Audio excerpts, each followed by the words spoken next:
Oke, selamat pagi atau siang atau malam Pak Zaki dan teman-teman semua. Perkenalkan kami dari kelompok 6 Teknologi Keramik 01. Pada kesempatan kali ini kami akan mempresentasikan tentang proses manufaktur seramik metal atau sermet. Berikut adalah outline-nya. Yang pertama kita mulai dari pendahuluan terlebih dahulu. Kepada Arif dipersilakan.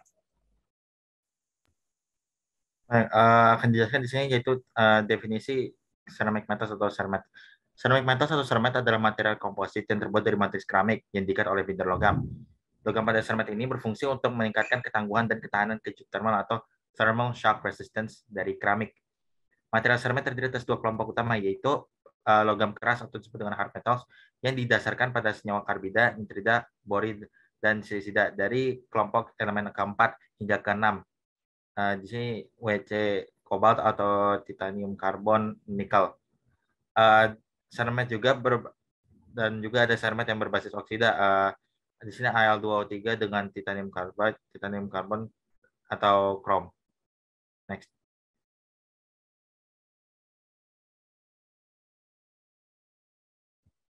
Untuk penggunaan ceramic metals di sini jadi di antara logam keras karbida yang disemen berdasarkan WC-CONI dan sermet TC-CONI digunakan untuk pembuatan alat pemotong.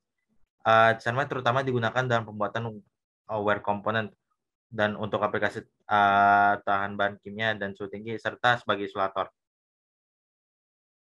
Next. Oke, kita masuk ke proses manufaktur dari sermet.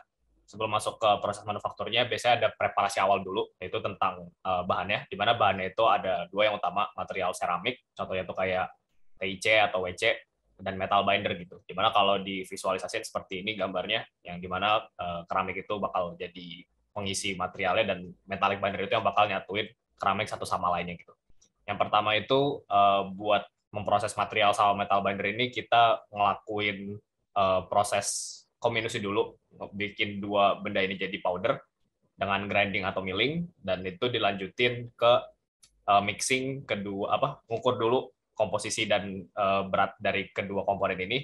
Dan kalau komposisi udah benar, kita lanjut ke mixing. Biasanya umumnya menggunakan wet mixing seperti ini. Dan kalau udah tercampur dengan rata, habis itu bakal digunakan spray dry, yang sehingga bakal menjadi suatu powder mixture gitu. Dari setelah proses preparasi itu ada 3 proses manufaktur utama sermet, yang dimana yang pertama itu adalah compaction proses, yang paling banyak digunakan, umumnya paling banyak digunakan untuk bikin tungsten carbide. Jadi dari compaction proses ini, dari mixture powdernya itu dilanjutin ke proses compacting, ditekan pakai alat compaction machine atau cold press, dan habis itu dilakuin sintering, dilakuin pemanasan sampai suhu di bawah melting point-nya metal binder. Dan kalau sudah jadi itu bakal udah jadi produknya, cuman dimensinya itu masih bisa dibenerin dengan secondary operation kayak menggunakan machining atau grinding, sehingga geometri produknya itu sudah sesuai dengan requirement-nya.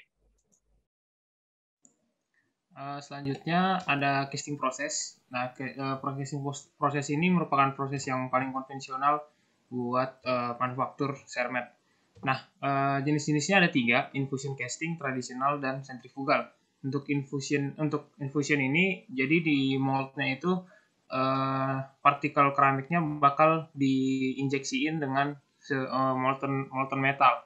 Kemudian untuk tradisional, metodenya adalah molten metal membasahi si partikel keramik. Namun metode ini tuh ada kekurangannya, terutama rasio keramik logam yang terbatas dan hanya bisa diaplikasikan pada sermet yang masih sederhana. Kemudian untuk syarat bahan baku dari sermet yang dapat diproses melalui casting adalah partikel keramiknya tidak boleh bereaksi dengan logam, kemudian tidak boleh melebur pada temperatur proses dalam kondisi molten metal, serta molten metal mampu membasahi keramik dengan baik. Nah, di sebelah kanan ini ada gambaran proses sentrifugal, di mana pada sentrifugal ini partikel keramik dan molten metalnya itu diaduk secara merata sehingga membentuk ikatan-ikatan yang menimbulkan adanya gaya tarik antar partikel di dalam moldnya itu. Next. Nah, yang ketiga proses manufakturnya ada additive manufaktur. Additive manufacturing ini menjawab limitasi-limitasi yang dihadapi oleh proses konvensional yang sudah dijelaskan sebelumnya. Jenis-jenis metodenya ada antara lain selective laser sintering atau melting, laser engineering net shaping, direct laser fabrication, binder jet 3D printing, dan 3D gel. Next. Nah, ini untuk ilustrasi SLS atau SLM, di mana laser ditembakkan ke molten pool sehingga nanti si powdernya itu meleleh dan bisa terbentuk di si build platformnya. Next. Kemudian ini untuk ilustrasi lens, mungkin bisa dipahami dari gambar. Terus next. Ini binder 3D jet printing, agak mirip dengan SLS atau SLM tadi. Next. Kemudian ada 3D gel printing. Nah, kalau 3D gel printing ini kecepatan produksinya lebih rendah daripada 3D jet printing tadi. Karena dia keluarannya, outputnya itu seperti kita mendorong pasta gigi, agak lambat. Next. Nah, ini contoh-contoh produknya. Baik untuk yang A ada dari SLM, kemudian B DLS, C lens, terus yang D bentukan dari binder jet, yang E extrusion based 3D printing, dan F 3D gel printing. Integrasi desain.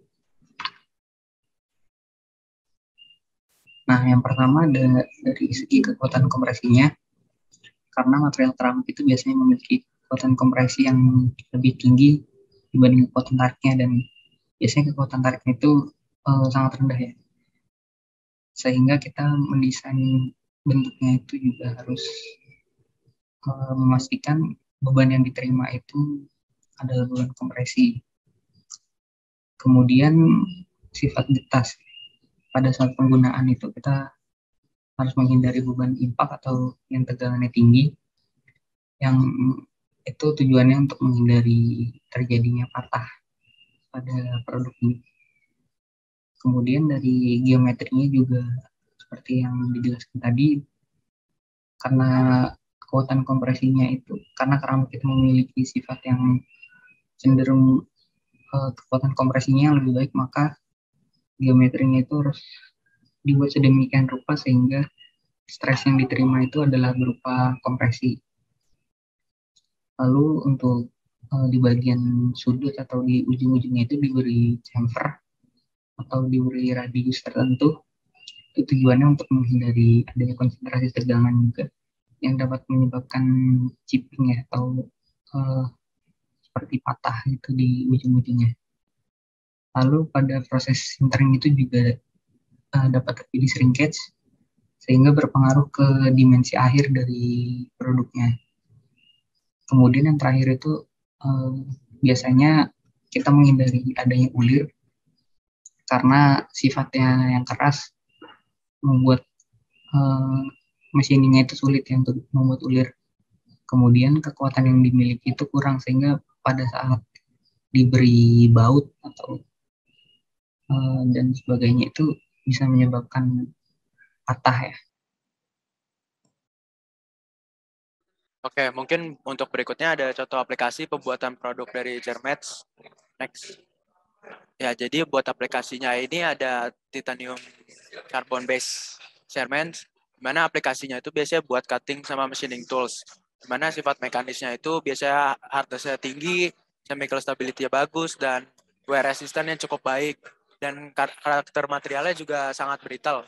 Di mana proses produksi dari TIC base Cermet ini biasanya menggunakan conventional pressless sintering, hot pressing, terus ada hot isostatic pressing, ada spark plasma sintering, ada self-propagating high temperature synthesis.